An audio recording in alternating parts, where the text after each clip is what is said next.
Ravi de vous retrouver ce soir sur Camnews 24 IDFM à cette édition de grand format de l'actualité.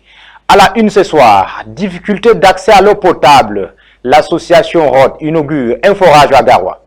Cet élan de cœur marque un tournant significatif dans la quête d'un accès durable à l'eau potable pour la population. Les précisions en ouverture du journal. Santé publique, la région de l'Adamawa appelle l'État à son secours. C'est à la suite d'un manque criard des spécialistes dans les formations sanitaires. Les détails à suivre dans cette édition de grand format de l'actualité. Voilà pour les sommaires. Bienvenue sur Camnews 24, mesdames, messieurs, et merci de nous préférer pour vous informer. L'association ROD a inauguré un forage au quartier Rumdagia à Garoua, offrant un nouvel espoir aux habitants. Cette initiative marque un tournant significatif dans la quête d'un accès, j'y arrive, durable à l'eau potable pour les communautés environnantes. Boubacar Adama et Ibrahim Assali.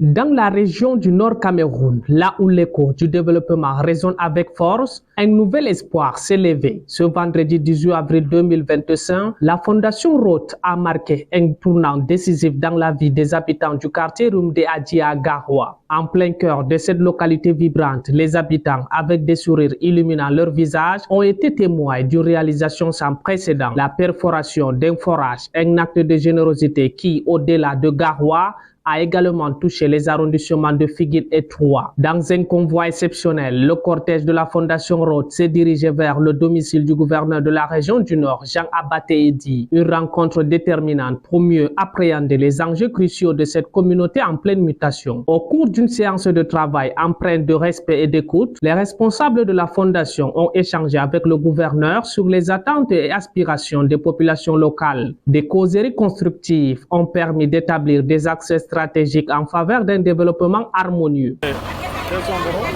d'abord, nous disons d'abord un grand merci au niveau de la localité de Naza, parce que c'est une œuvre du social tournée par M. Ibrahim Fadil, qui a démontré une fois de plus un citoyen qui pense dans le souci du social, surtout dans la zone sahélienne qui est derrière.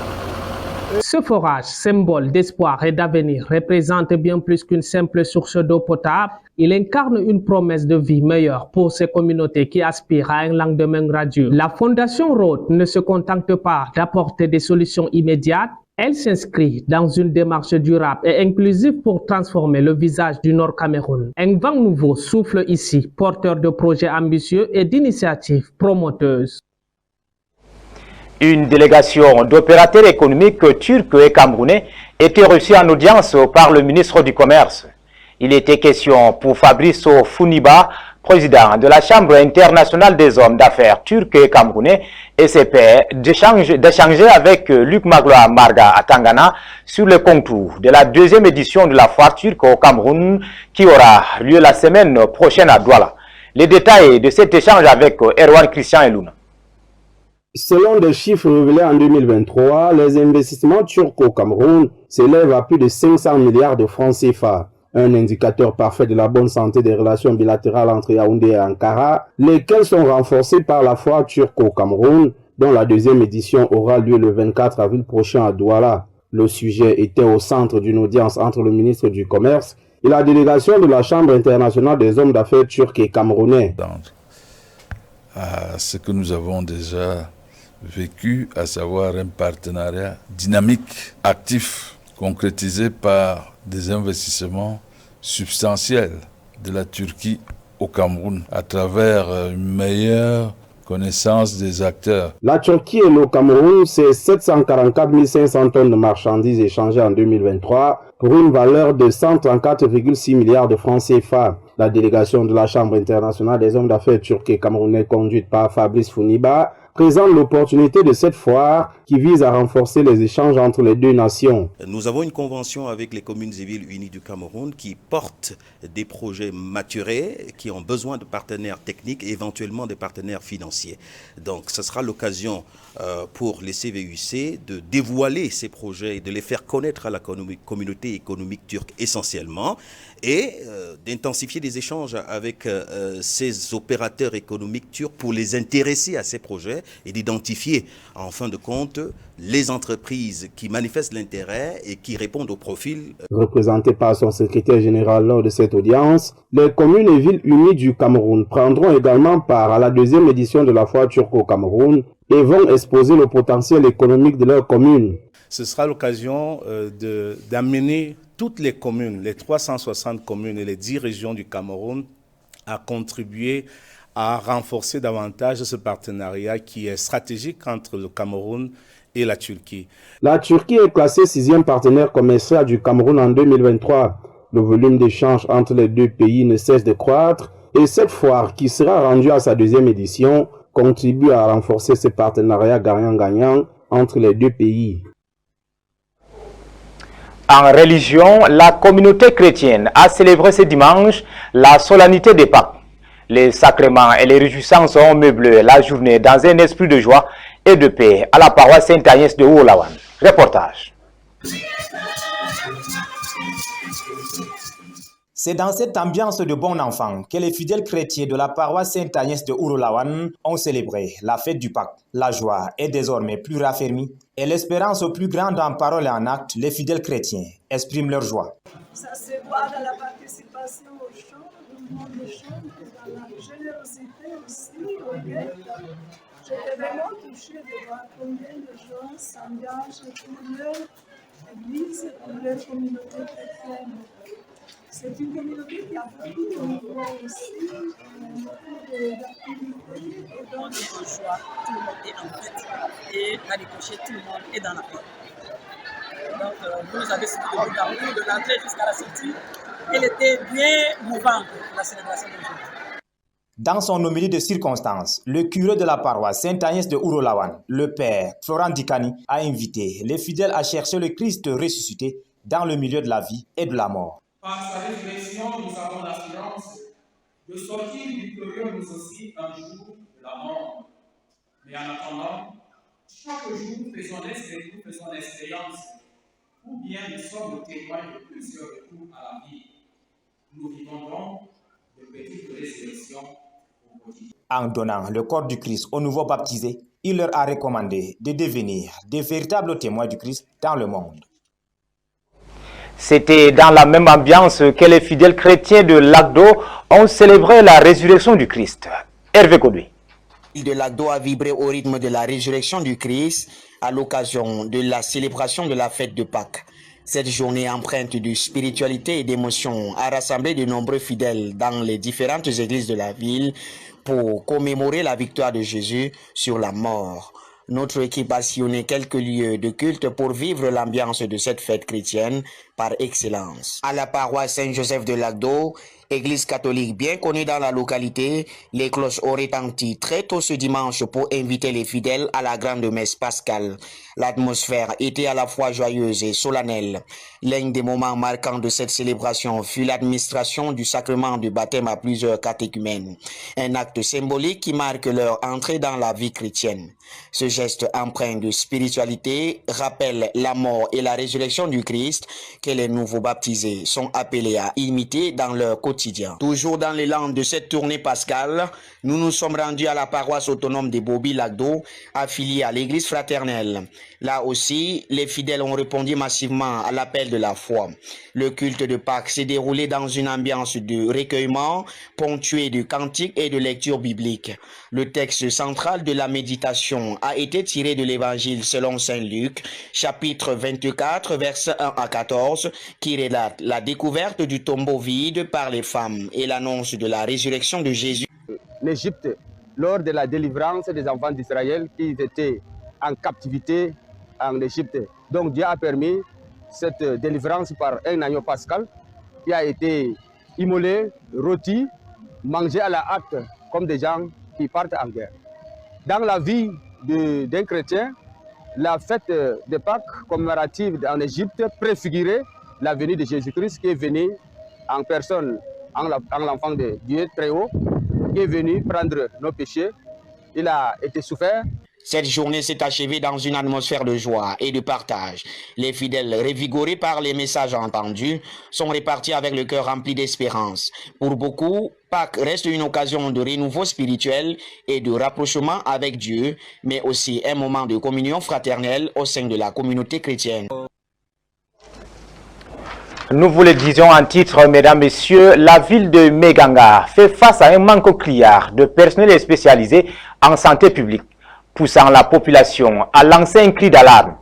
En réponse à cette situation préoccupante, le ministre de la Santé publique se mobilise sur le terrain pour apporter des solutions concrètes et améliorer l'accès aux soins. Roméo Benyalam.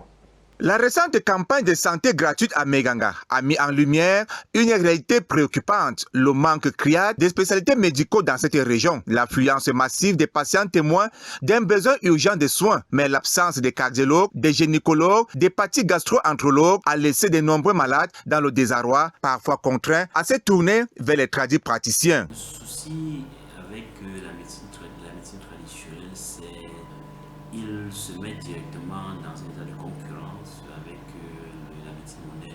Si nous laissons ces malades aller chez les tradipraticiens et que des posologies de certains produits ne sont pas adaptives, ça pose quand même un réel problème. Face à cette situation critique, le centre médical Nana Brouba, dans la ville de Meganga, département du Mbéré, région de la Damawa, a pris l'initiative d'organiser une consultation cardiologique, une lueur d'espoir pour les patients souffrant des pathologies cardiaques. Le centre, pour tous les services, le centre en moyenne, nous recevons entre 250 et 300 consultations mensuelles, tous services confondus.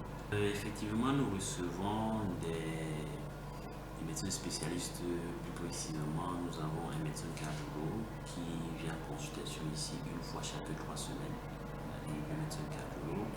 Également, nous avons un médecin gynécologue qui est aussi en consultation une fois chaque 3 semaines. Ils viennent sous forme de prestations.